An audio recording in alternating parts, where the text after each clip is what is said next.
السلام علیکم ورحمۃ اللہ وبرکاتہ۔ دوستو اور جی ساتھیو، آج کی ویڈیو میں ہم بات کرنے والے ہیں کیا تبلیغی جماعت کے جو 6 نمبر قرآن و حدیث سے ثابت ہے یا نہیں، کیا یہ بدعت ہے؟ بہت سے لوگوں کا کہنا ہے کہ تبلیغی جماعت کے جو 6 نمبر ہے وہ بدعت ہے۔ دوستو آج ایک فتوی کے ذریعے سے ہم پوری وضاحت کرنے والے ہیں۔ سب سے پہلے اپنی اسکرین پر وہ فتویٰ دیکھیے۔ سوال: تبلیغی جماعت کے 6 نمبر قرآن و حدیث سے ثابت ہے؟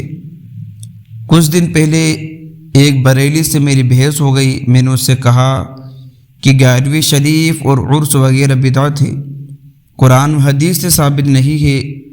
تو اس نے جواب دیا کہ اگر عرس اور 11ویں شریف بدعت ہے تو آپ کی تبلیغی جماعت بھی بدعت ہے۔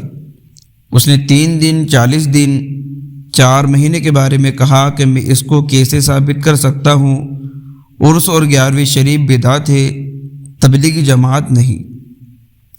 تو دوستو جس کا جواب سنیے۔ بسم اللہ الرحمن الرحیم۔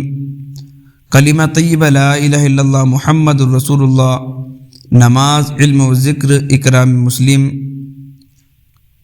تصحیح نیت، ترک مالا یعنی فضول باتوں کا ترک کر دینا۔ ان جملہ امور کو سمجھنے، سیکھنے اور عملی مشق کرانے، نیز دوسروں تک ان امور کو پہنچانے کے لیے تبلیغی جماعت نکلتی ہے۔ جد و جہد، مسلسل محنت و مشقت کرتی ہے۔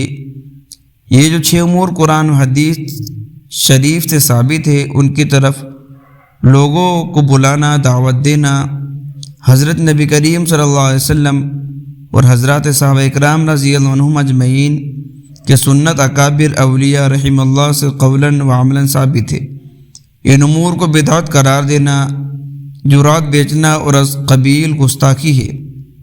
معاملہ 3 دن، 40 دن، 4 ماہ کا سو یہ انتظامی امور کے قبیل سے ہے، اور انتظام میں شرعاً بہت وسعت ہوتی ہے، جیسے مدارس کا نظام، تعلیم و تربیت ہے۔ مثلاً روزانہ 6 گھنٹے اوقات تعلیم کا مقرر ہونا، سوال سے شروع ہو کر رجب میں ختم اوقات تعلیم مقرر ہونا، شوال سے شروع ہو کر رجب میں ختم ہو جاتی ہے۔ تعطیل مقرر کا ہونا وغیرہ امور بدعت کا اطلاق شرعاً بدعت کی تعریف سے ناواقفیت ہے۔ اسی طرح 3 دن چلہ وغیرہ بھی بدعت کا اطلاق درست نہیں۔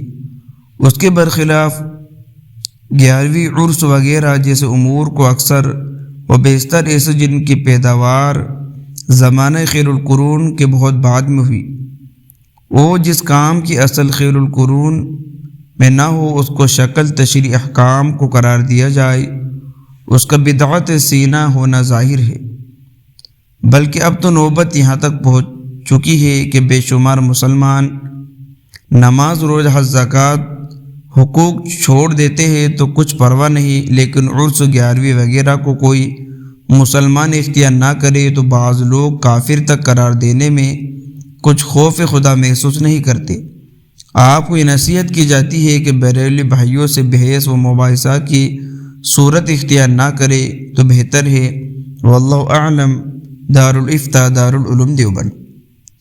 تو دوستو دارالعلوم دیوبند کے اس فتوے سے ہمیں ایک بات تو صاف واضح ہو گئی کہ جو لوگ کہتے ہیں کہ تبلیغی جماعت کے 6 نمبر بدعت ہے، تو دوستو رجی ساتھیو یہ 6 نمبر بدعت نہیں ہے، بلکہ یہ حقیقت ہے اور سچائی ہے۔ تو دوستو آپ لوگوں کی رائے ہمیں کمنٹ کر کے ضرور بتائیے۔ ملتے ہیں نیکسٹ ویڈیو میں۔ السلام علیکم۔